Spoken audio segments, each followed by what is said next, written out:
我的爱，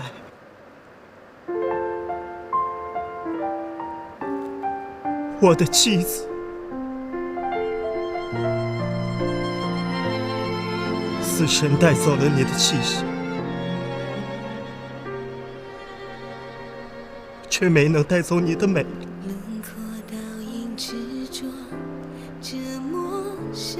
陈志恒，你喜欢我吗？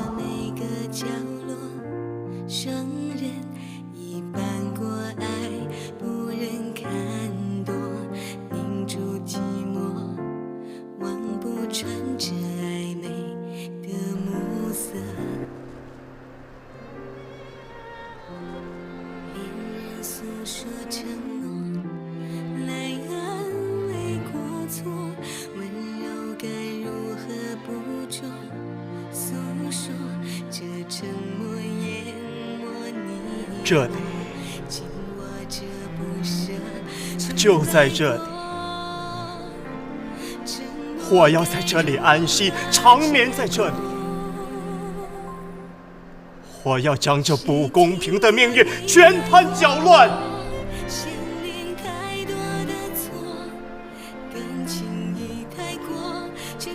你以为你的100万可以替我摆平一切，是不是？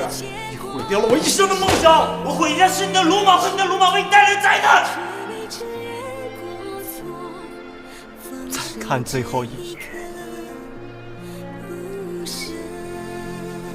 最后一次拥抱。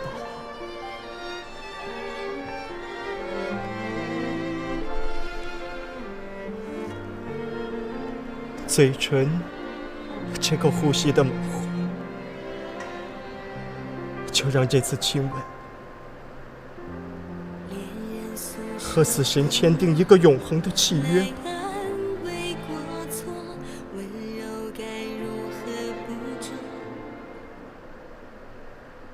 谁听过分手的歌，许下过的承诺，懂得迁就我，人潮再多疑，谁说过太多，谁想得过最后一场。是啊，最后一场。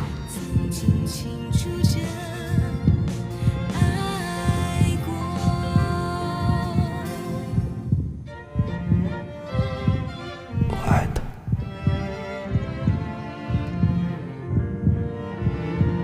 我好想给他幸福。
怎么会打成这个样子？这阿姨，我不要跟你说话！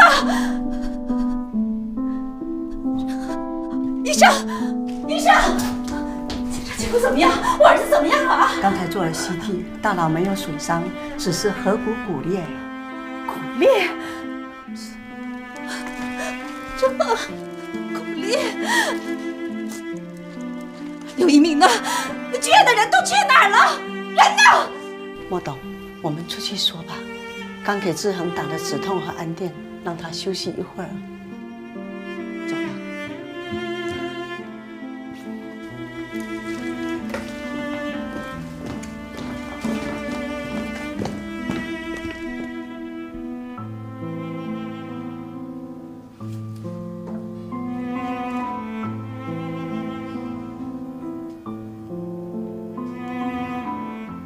志恒，对不起。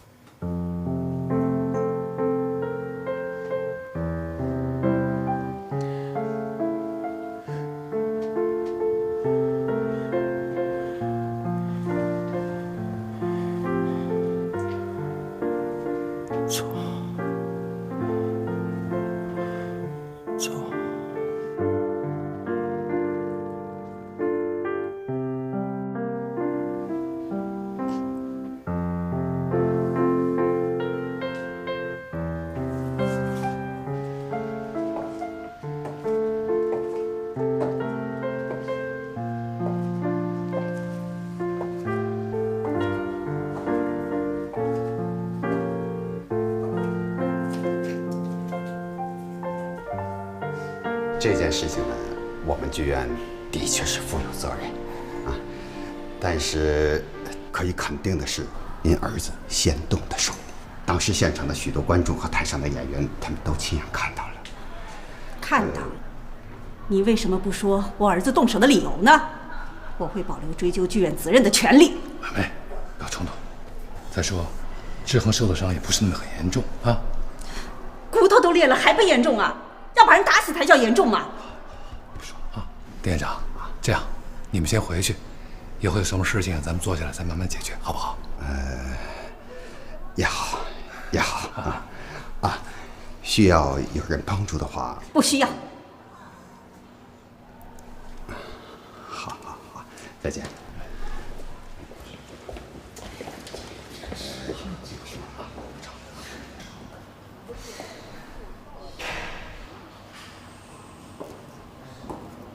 这种人真是。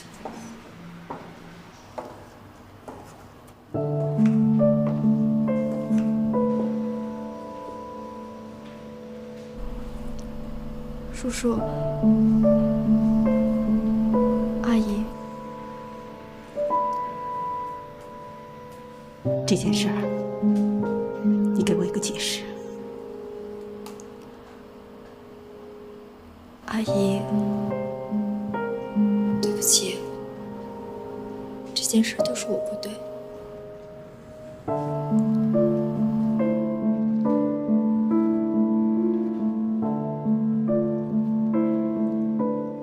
你当初是怎么答应我的？你就是这样回报志恒的吗？你就是这样不辜负志恒的吗？是。也许你并没有做对不起他的事，可是你做了最令他难堪的事，你知道吗？不说啊。对不起，阿姨。你走，你走啊！离我儿子远远的。妮妮，你先走吧啊。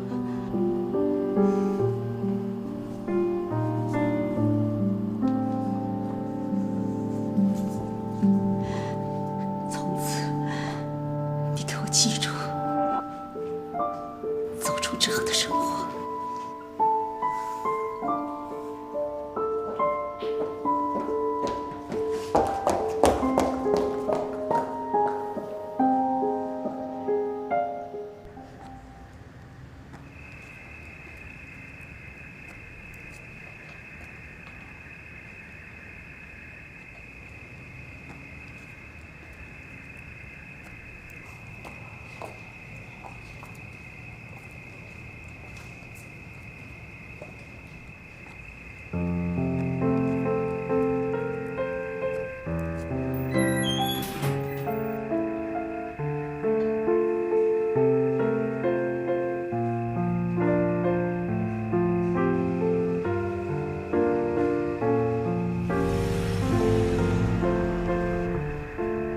为什么要这样？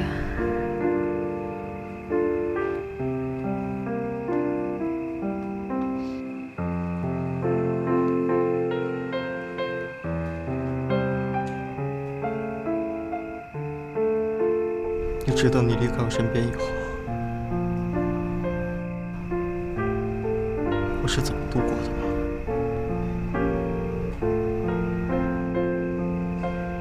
我不止一次告诉我自己，我不可能再爱你。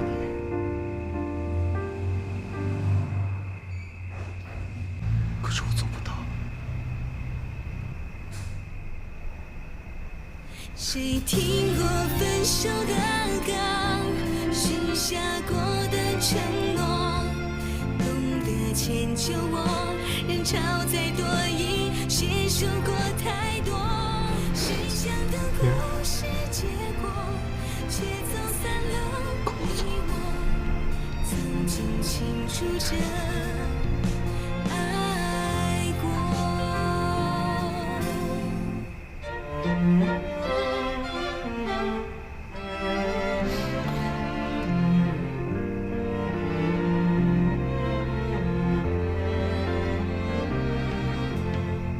放开我！放开我！你放开我！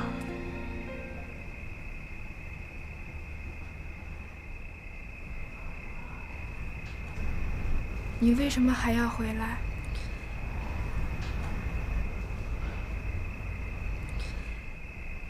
相信你一个海浪般的夏天，一起将并肩穿过繁华的夜，写下我迷失在无序的情节，等待你同我携手走来，岔路口你是爱情消散在雨中线索，隐藏着重重牵挂。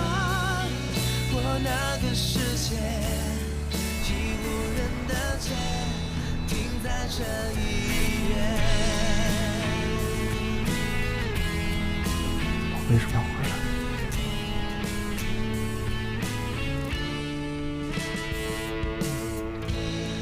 梦里，我爱你，我爱你，我爱你。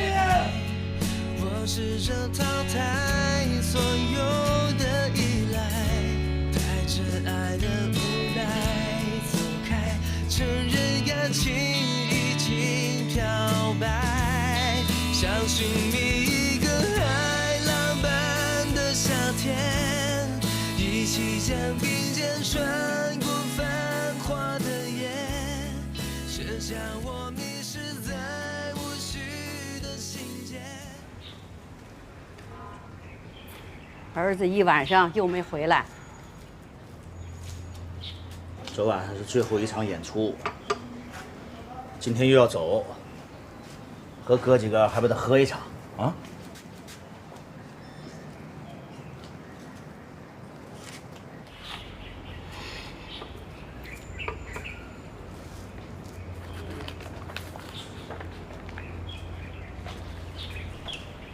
哟，儿子回来了。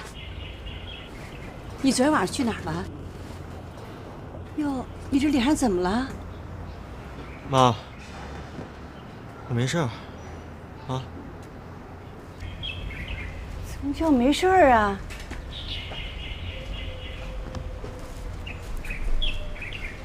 老头子，我怎么看他脸上有被打的感觉呀？不会吧？他不是化妆演出吗？没卸妆，喝酒去了。你呀，行了，我去买早点去啊。好，你收拾收拾。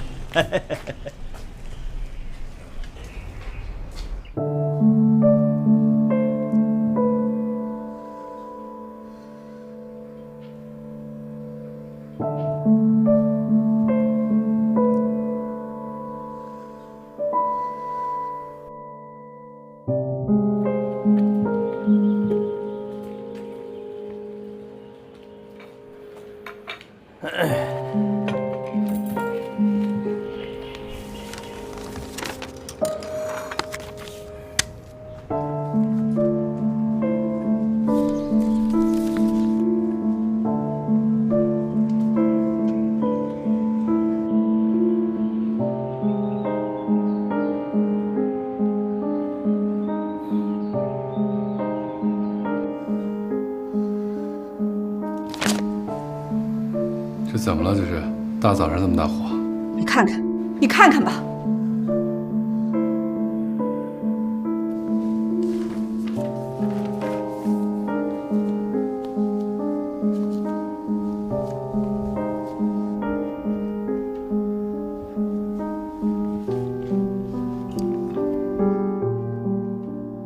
这不是在唯恐天下不乱吗？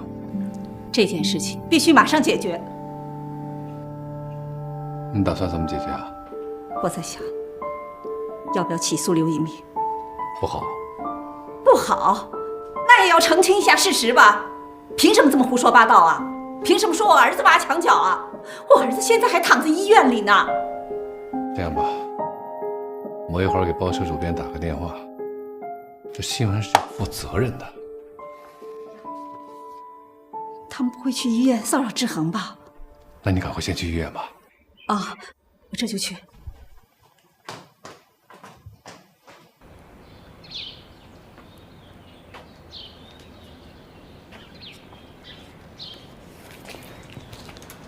儿子，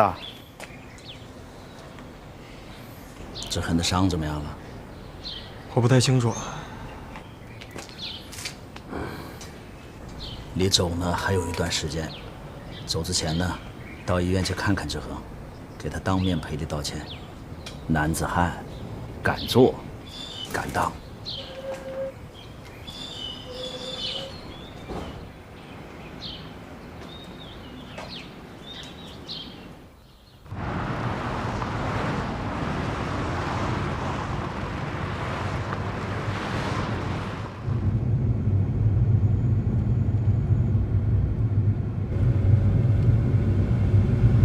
佳儿，那个北京挺冷的吧？我们带的衣服够不够啊？没关系，现在是夏天，北京也很热。冬天呢？冬天挺冷的吧？那总得买一些衣服吧？啊，对，冬天是挺冷的，到时候得多买点些衣服。多买些衣服啊！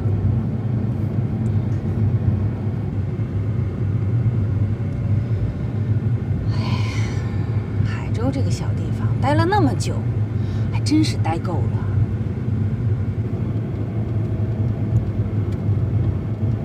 多注意休息，就可以恢复了啊！啊，王医生，莫总你来了，没什么吧？没什么问题，好好休息几天就可以恢复了啊。那我们就不用住院观察了。是的，我们到厦门办出院手续吧。好。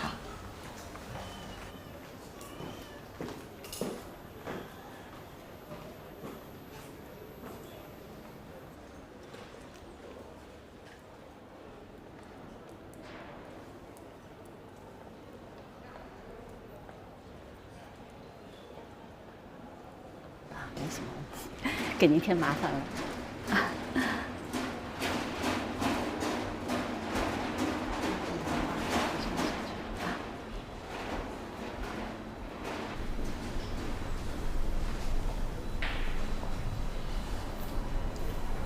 阿姨，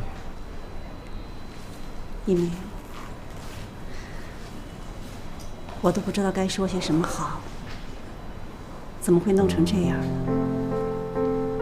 你说你和之恒……对不起，阿姨，今天我过来是跟您道歉的。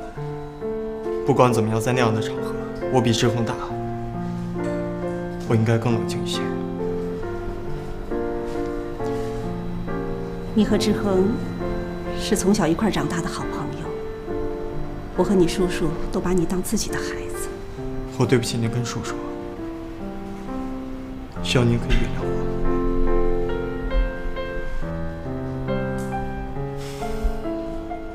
我明天就要回北京了。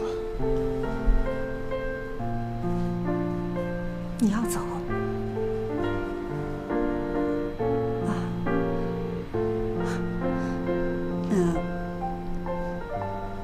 阿姨祝你一切顺利。阿姨，我可能有一阵子都回不来了，您和叔叔一定要保重身体。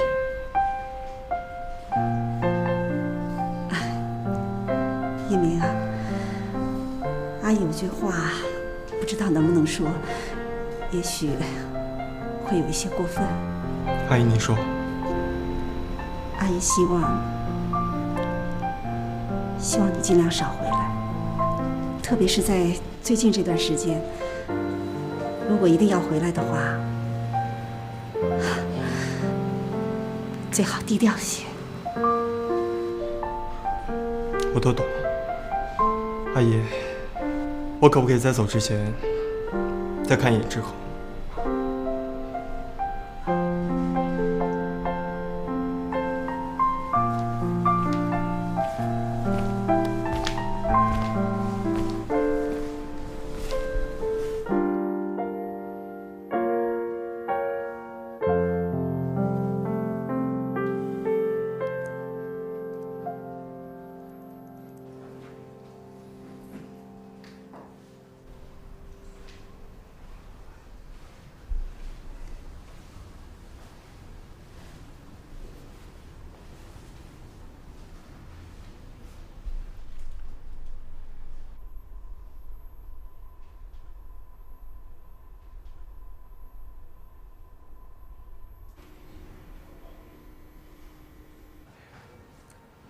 我今天来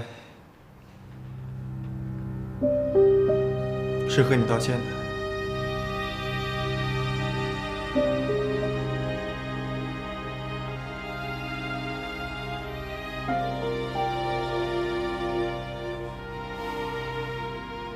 你如果不方便说话，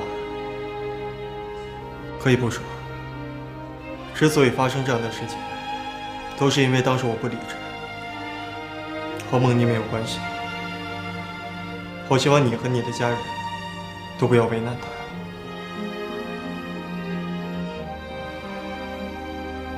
我会离开这里，从此以后不会打扰你们的生活，离开这个地方。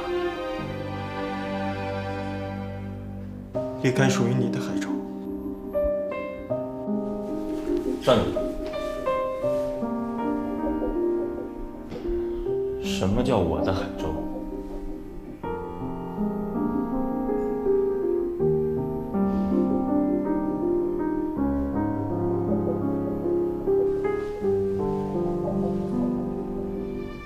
你想听到一个什么样的答案？就像如果今天住院的是我一定会住在旁边7、8个人的病房里面，甚至是在医院的走道里面打吊瓶，而不是这个单间。就像当初我想帮孟叔找一个好的疗养院，即使有钱也找不到好的床位，而你只需要一个电话。就像我毕业3年了，还在为了生活而跑龙套，你毕业3个月就可以当上一家公司的总经理。就像我之所以会放手，是因为你和你的家庭可以给他所需要的一切，而我除了感情以外，一无所有。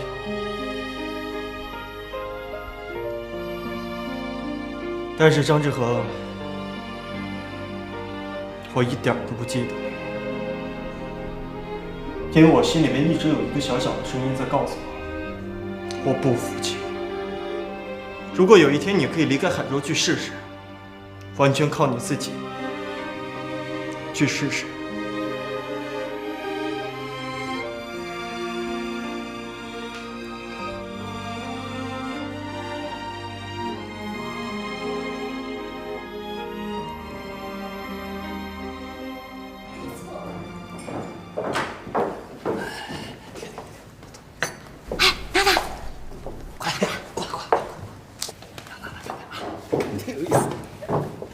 怎么了？张总，就是张总。对了，张总昨天晚上横刀夺爱，当着全场观众的面动手打人了，结果被人家给打了。不会吧？真的假的？咱张总平时可是很冷静的一个人。哎，你们知不知道那个女孩，就叫梦妮的那个？原来跟刘一鸣谈恋爱，后来啊，看我们张总有钱，就跟刘一鸣掰了。我更倾向于他的说法，张总对梦妮儿早就有意思了。爸，喝一口吧。哦。爸，都1天没吃东西了，就喝一口。来。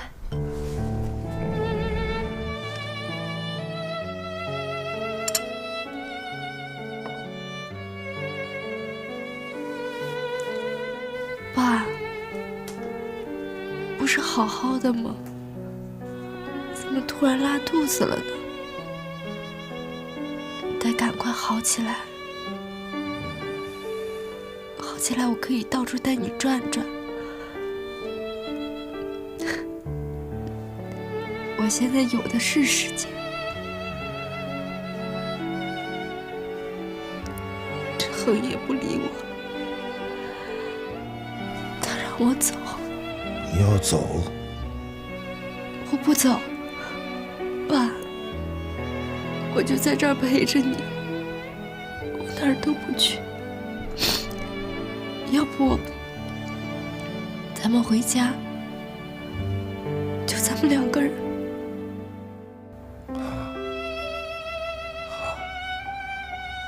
回家就咱们两个，还有你妈，还有你爸。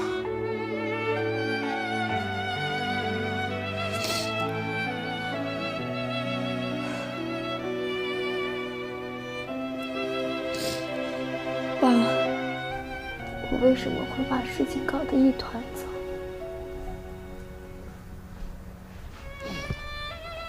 本来志恒和一鸣原来那么好的朋友，现在却因为我变成这样。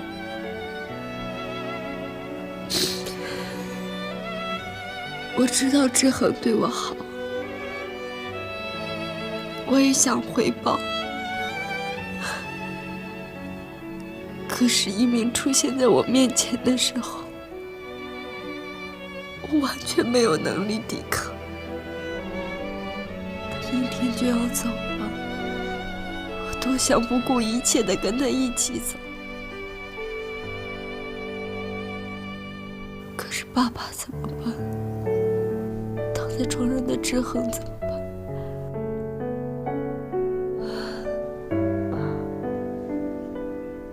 我该怎么办？我该怎么办呀？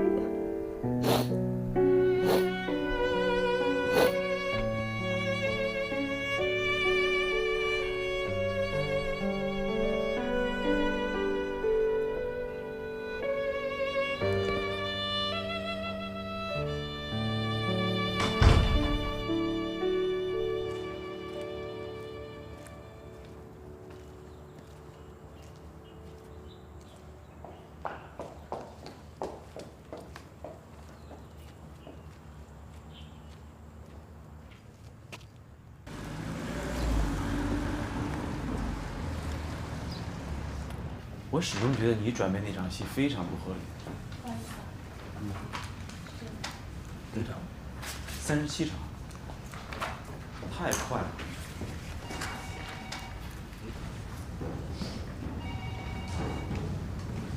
能应该算少对。队长，刘一鸣到了。对，我是刘一鸣。坐吧。哟，明哥，小刘，还认识我呀？河道等你可等急了啊！你今天要不拿点真本事，我脸上可挂不住啊。好了，阿明，我们就开始吧。啊，小刘，哎，这个画的这个部分呢是你的台词，你准备一下。好。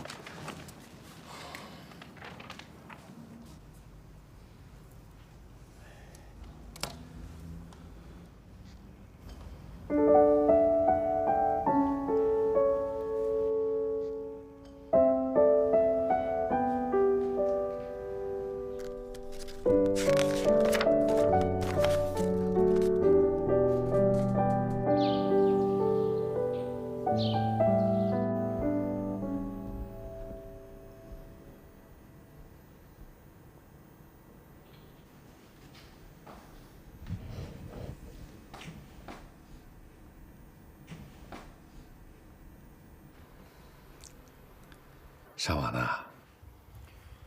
好吧。你妈妈在楼下跟我发牢骚，我上来多会儿。哎呀，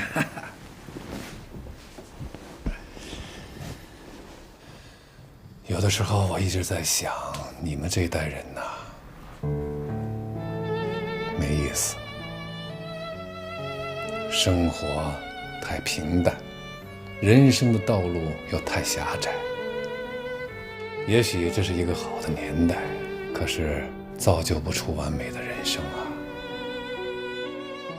我们这一代人经历过最艰苦，也是最有激情的年代，也懂得真正的人生应该是什么样子。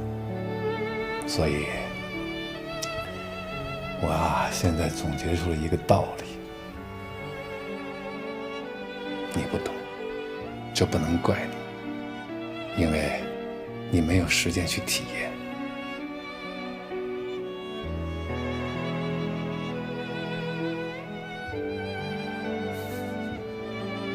什么道理？人生除了生死，没有什么大事。看似天大的事情，可是过几年再一看，小事一桩。如果放进历史的长河当中，那多少人的人生100%都是过眼云烟。忠奸善恶，是非功过，恩恩怨怨，多大点事儿！建国，建国，我得下去了。你妈要知道我跟你说这些，非跟我拼命不可。哎呀，儿子，记住我说的那句话：所有的事情都要顺其自然。这个地方不疼几次，长不大。妈，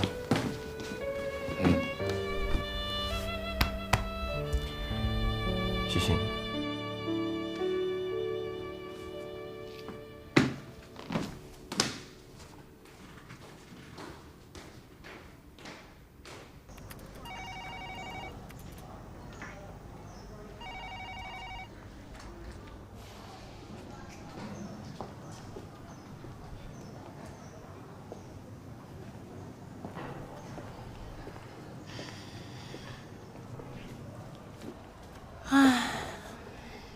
怎么样？上去吧。哎，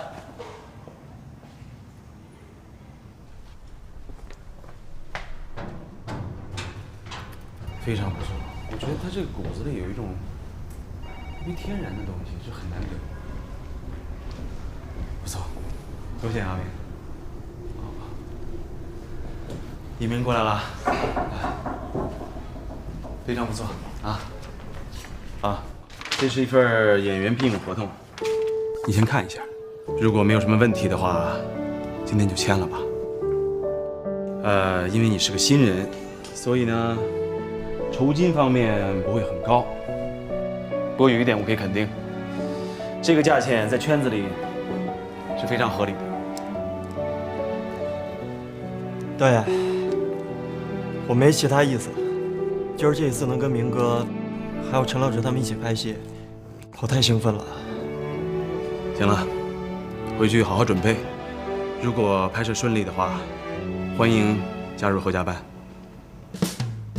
傻小子，还不赶快谢谢何导？谢导演。行了，你先回去吧啊。哎，阿明，这场戏啊，这个加一个人物嘛。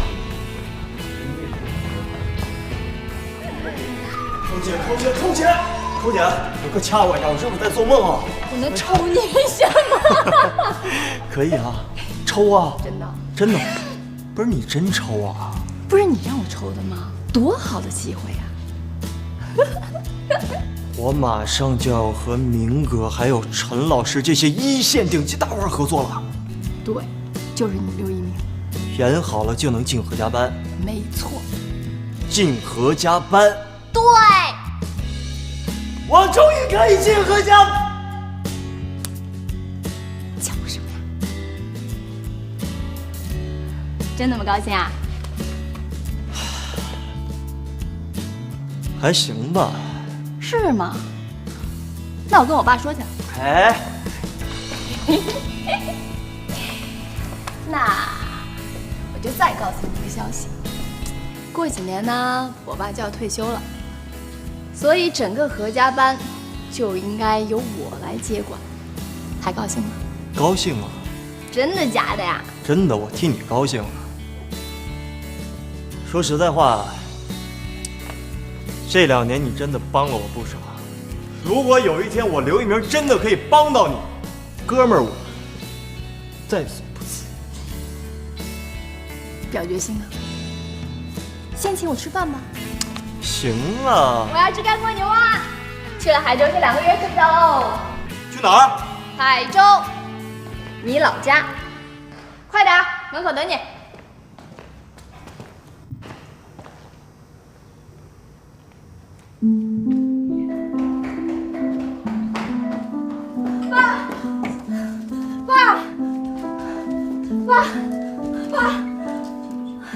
大夫，我爸他怎么了？你爸爸现在出现心衰肺衰，我建议你马上给他转院，毕竟咱这是疗养院，设备有限。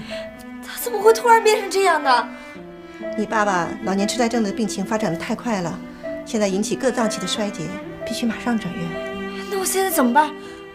跟我来吧，咱们去办公室。好。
妈，今天没出去啊？啊，我就在家里批批文件。怎么，你要出去啊？我想去看看孟妮。孟妮都已经表明态度了，你这样做还有意义吗？她这2天一直关机，我有点担心。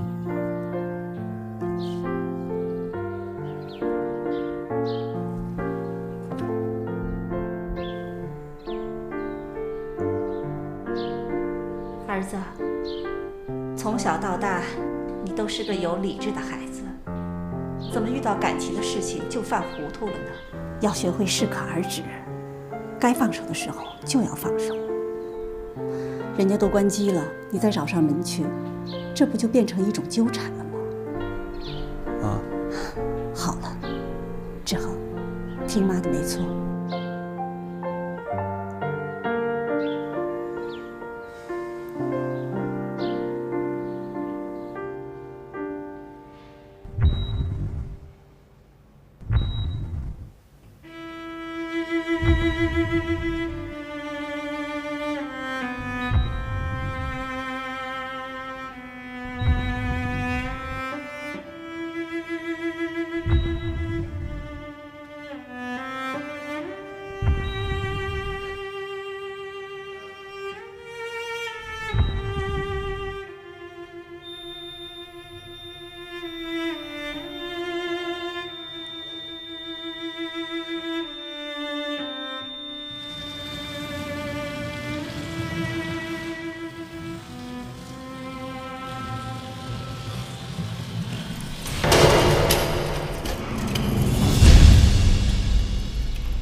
们家乡的空气确实跟北京不一样啊！我这一下飞机，感觉呼吸都很顺畅。是啊，我们家这边啊属于海洋性气候，跟北京不太一样啊。同学，你混混表现嘛。哎，可可，你跟小刘是4年同学，关系看起来也不错，怎么从前从来没有推荐过人家呀？我跟他吧，我跟他就属于那种君子之交淡如水，相忘于江湖，老死不相往来的那种。是孩子。嗯。待会儿你一定要跟紧我。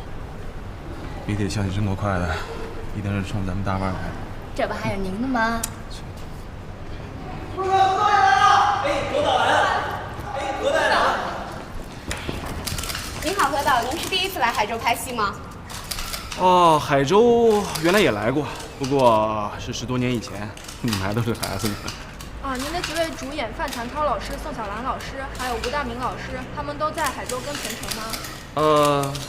可能不会，不过他们会在你们海州完成最主要的创作。哎，你们都是本地媒体吗？嗯，是的，何导，我们都是海州电视台的记者。海州电视台的，哎，你们可以采访一下我们组的新人啊，他可是你们地地道道的海州人。小刘啊，刘一鸣。哎，刘一鸣，刘一鸣，刘一鸣，请问你是什么时候离开海州的？这个小刘在海州什么时候离开海州的？挺有人气啊。还行。老何，要不咱先回屋吧。谢幕之夜之后，你们所有当事人集体表示沉默，咱们谈谈你们到底谁横刀夺爱？回答一下吧。诸位媒体朋友，对不起，我没有办法回答你们的问题。哎，刘一鸣，你知道张之恒已经出院了吗？听说你曾经去医院看过他，你们之间是不是达成了什么协议？还有，你和张之恒之间到底谁是第三者？对，回答一下。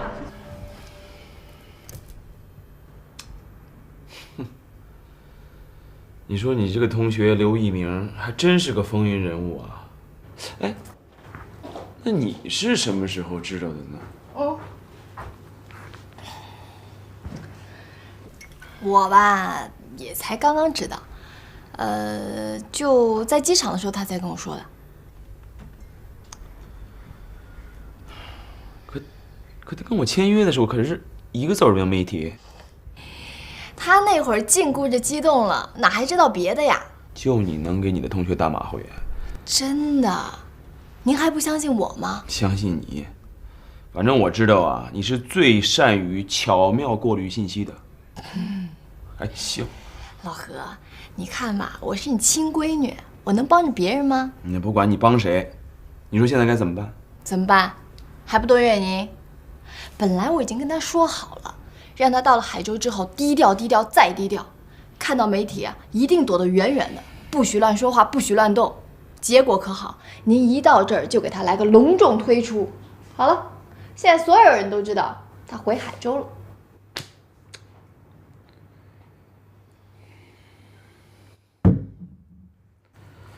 这些媒体啊，我是没有精力跟他们打交道了，我只希望能够顺顺利利的把咱们这个戏拍完。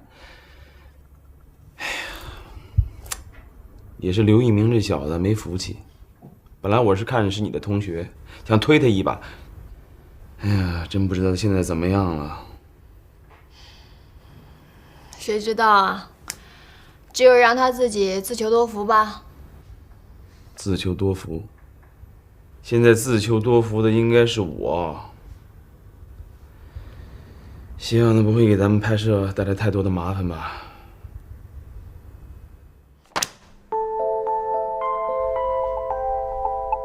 阿姨希望你尽量少回来。我都懂。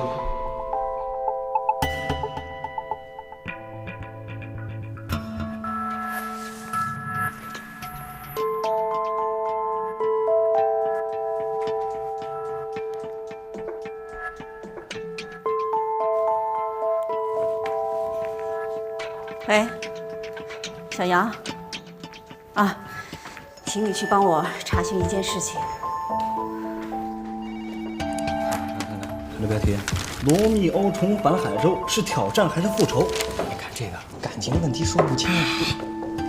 要不说刘一鸣这个人不简单呢，你说何顶天这么大的导演，居然请他过去演戏。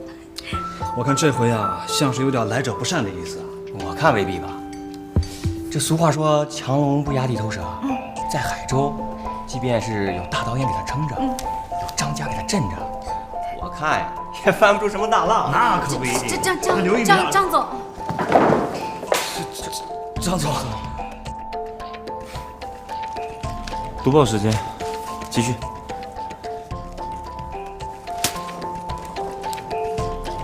张总，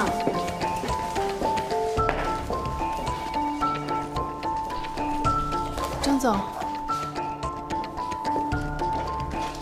你好点了吗？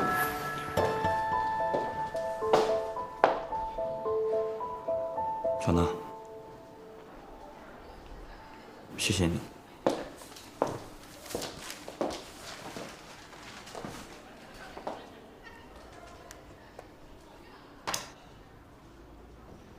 前2天，我老爸跟我说了一句话，我觉得特别有道理。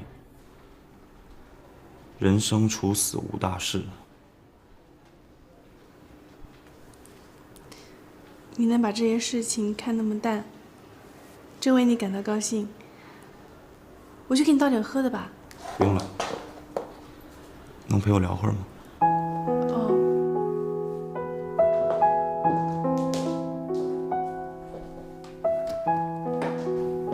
公司的员工好像很好奇。你不要听他们说的，他们那是闲的，等说过了就不会再提了。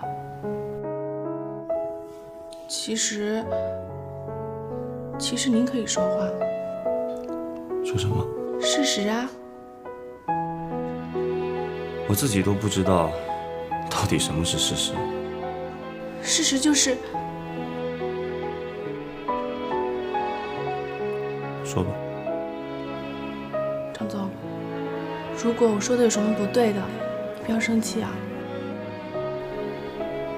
事实就是，刘一鸣在梦妮最困难的时候撒手不管，是您接住了梦妮。现在那个刘一鸣回过神来，又来挖墙脚。最过分的还是那个梦妮，明明有一个浪漫的男朋友了，又想要一个深情贴心的，他怎么可以这么贪心呢？乔娜，我知道你不喜欢听这些，但是我必须得说完。你什么地方都不比刘一鸣差，包括对梦妮的感情，你也付出的比刘一鸣多。就因为他会在台上表演罗密欧，而您不会，就要让你承受那么大的难堪吗？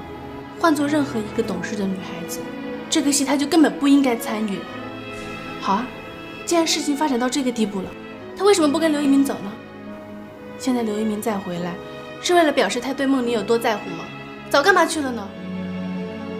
张总，我长这么大从来没有讨厌过谁，可是我现在特别的讨厌梦妮跟刘一鸣。乔娜，很多事情并不像你想的那么简单。我能问你件事情吗？你觉得梦妮她爱过我吗？爱你才怪。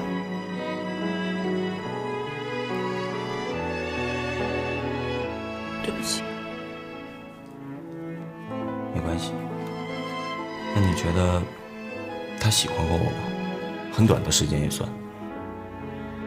我觉得他没有。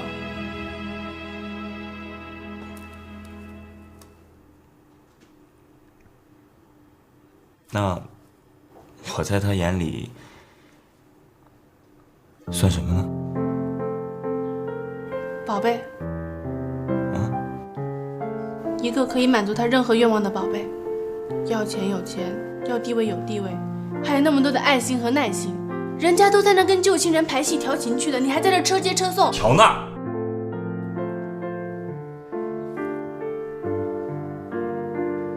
你去忙吧。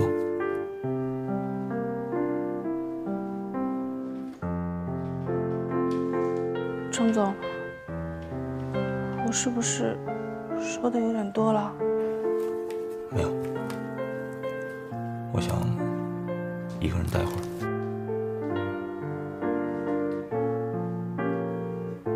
不起。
爹，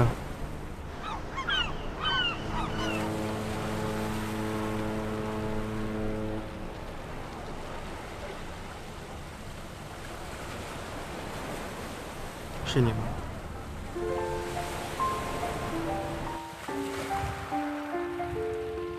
一鸣哥，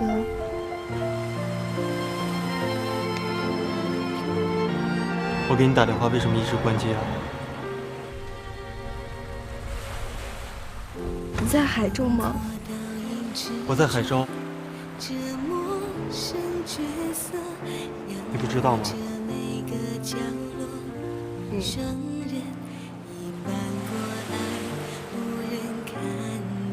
你不知道就好。我不想打扰到你的生活。孟叔怎么样了？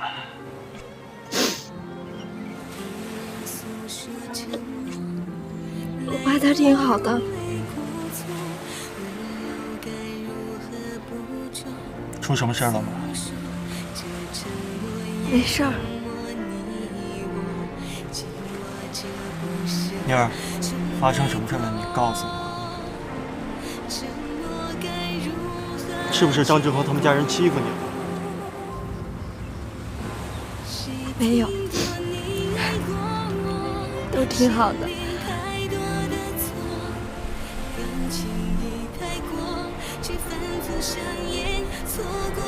那就好。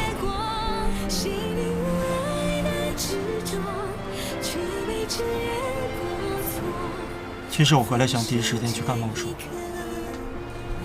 但是我爸反而会添麻烦。再过一阵子，我一定会去看他。我好想他。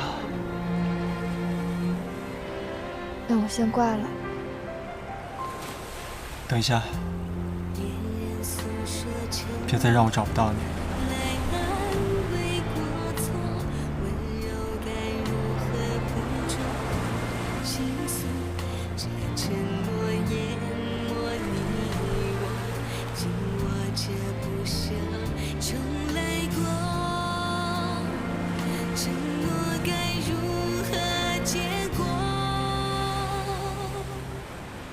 谁听过分手的歌，许下过的承诺，懂得迁就我，人潮再多已携手过太多，谁想的故事结果，不高兴啊？却走散了你我，是不是想家啦？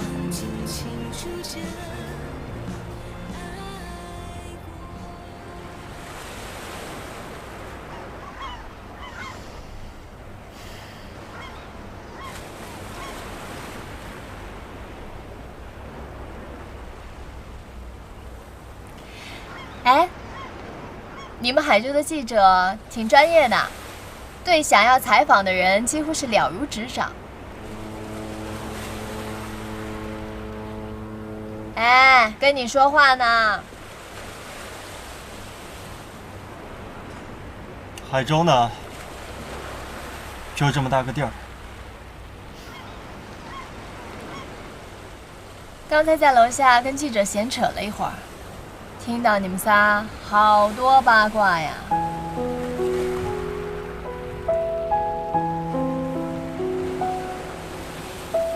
你还真够闲啊！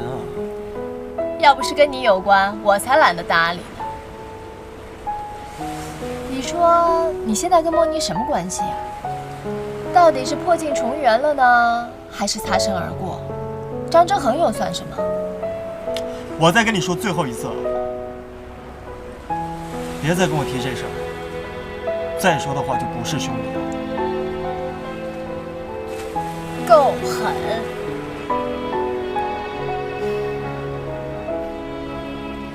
行，今儿我来呢，就是为了告诉你，这2天剧组开始有些麻烦了，而且据我的直觉判断，这个麻烦可能因你而起。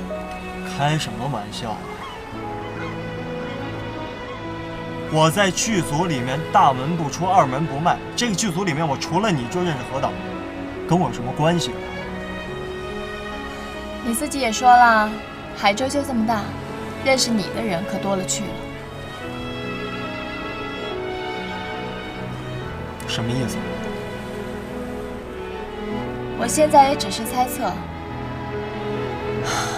还不能最后确定。但愿不是吧？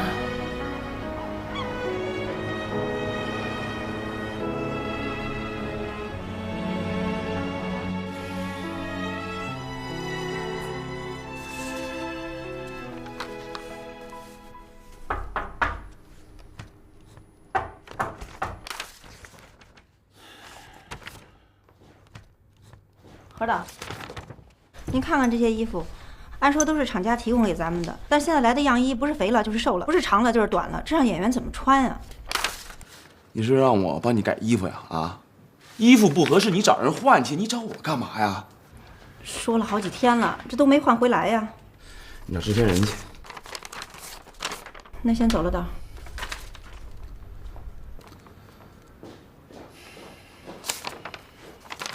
这件事情啊，我肯定不会去干预，而且我连问都不会问一句。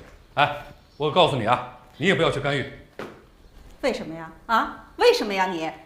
因为你的要求不合理。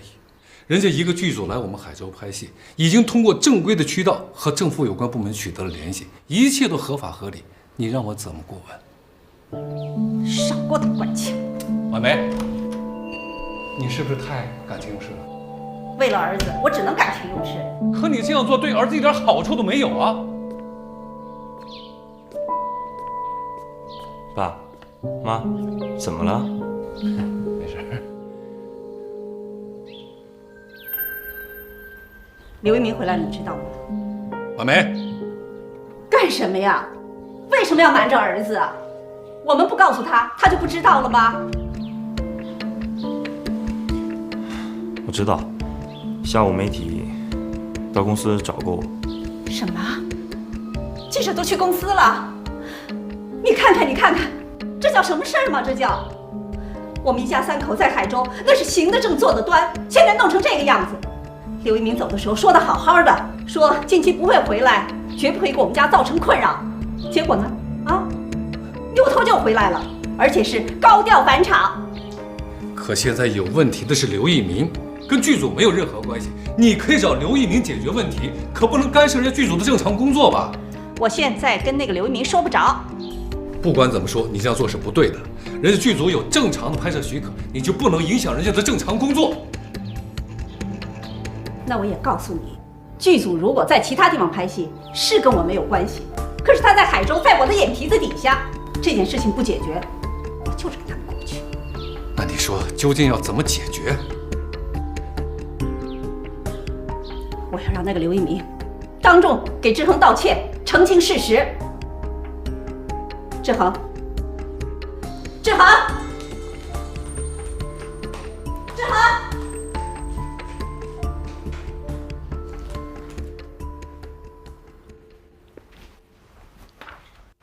一鸣，哎，今天计划有变，怎么了？他们说网上拍的地方没电。嗨，咱组不是有发电车吗？发电车也不能发一个楼的电呢。你先忙着，我走了啊。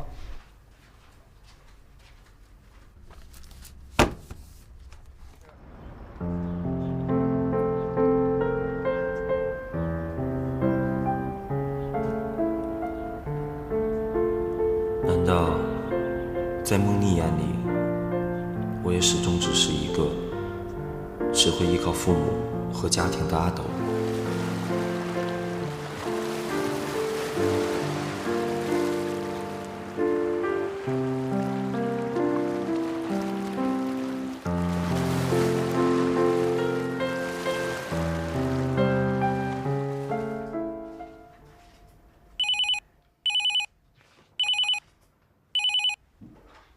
喂，哪位啊？喂，您好，我找一下何导演。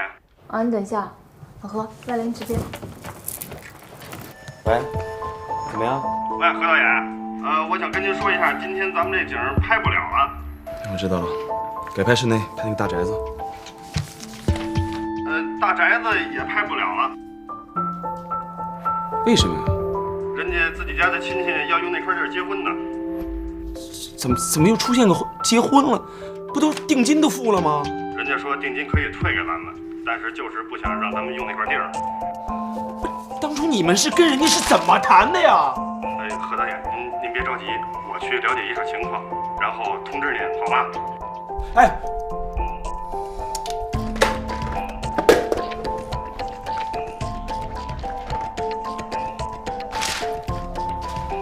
拍什么拍？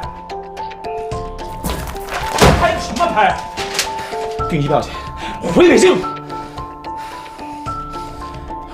我跟他们谈谈。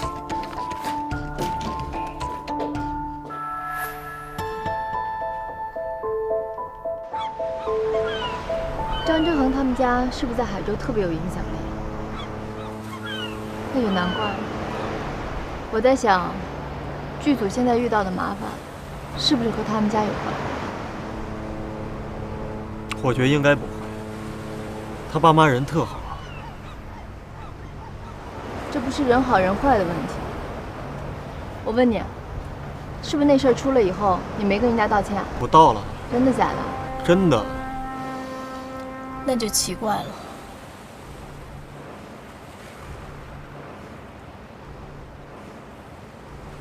可可，这事儿你有什么想法？我现在就是没什么想法。我只知道，我们组现在像一条搁浅的大鱼，一定要想办法尽快把它解救出来。要不，你再去跟张家人谈一谈。你想，要这事儿真的是冲你来的，到时候我爸和制片人迟早会知道，我们就被动了。行不行啊？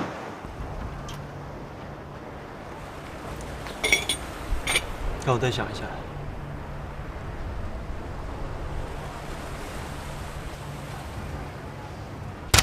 这是前几天的报纸，这应该是剧组被困的真正原因。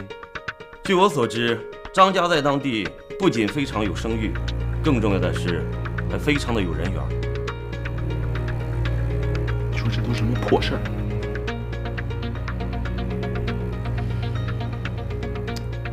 行了，你是制片人，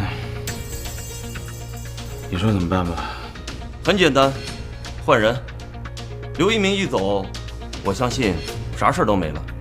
你说的简单，到现在我换谁去？找啊，从北京调人。好在刚开机，拍了没几场戏。那个，不好意思啊，我插一句嘴，我觉得现在只是我们单方面的猜测，万一不是因为刘一鸣，岂不是白折腾了？现在这种时候，我们宁可错杀。剧组在这待一天，就多一天的费用，咱们赔不起啊。其实我有一个主意，既然大家都觉得这件事情是因为刘一鸣而起，那么我们就让他自己去解决，至少也应该给他一个机会说清楚。如果还不行的话，我们再把他开了也不晚。第一，这需要几天时间，谁也不知道。第二，人家刘一鸣肯不肯呢？没试过怎么知道？我去跟他说。你可以去跟他说。不过今天必须给我一个回答，否则的话，我就从北京调人。老何，调人容易，要是想调合适的人可就难了。要知道刘一鸣是从这么多人当中，合适不合适我认了，我要对剧组负责，我要对投资人负责，你知道不知道？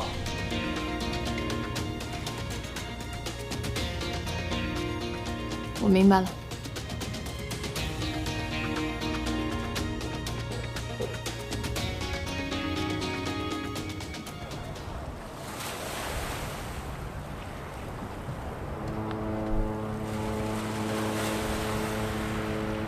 既然是这样，我退出，我不演了。你什么意思啊你？又想当逃兵了是吧？你要逃到什么时候啊？永远都是这样，无路可走的时候你就只会跳悬崖是吗？你就没有想过要迎着对手杀回去吗？我问你话呢。我小的时候曾经想过，我可不可以将海浪挡回去？但是我试过，我发现就算我拍死了，我也挡不回去。我让你去拍海浪了吗？我让你去冲浪，冲浪的时候你是快乐的，海浪也是快乐的。我告诉你何可可，我跟你不一样，我们是完全不同的两种类型的人。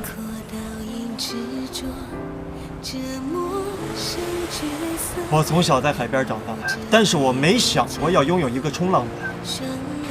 但是你不一样，你可能连海都没见过，你已经拥有了。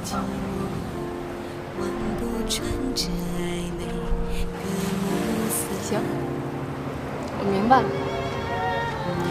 你要走是吧？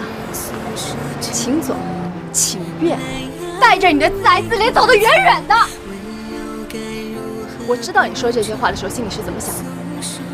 你觉得我跟张之恒是一样的，我们只是生来比你要优越罢了。我告诉你，刘一鸣，我一直都很佩服你，我佩服你够独立，够坚强。但是我现在明白，你只不过是一只纸老虎，遇到问题就只会躲避。你这样跟那个在父母怀抱里的张之恒有什么区别？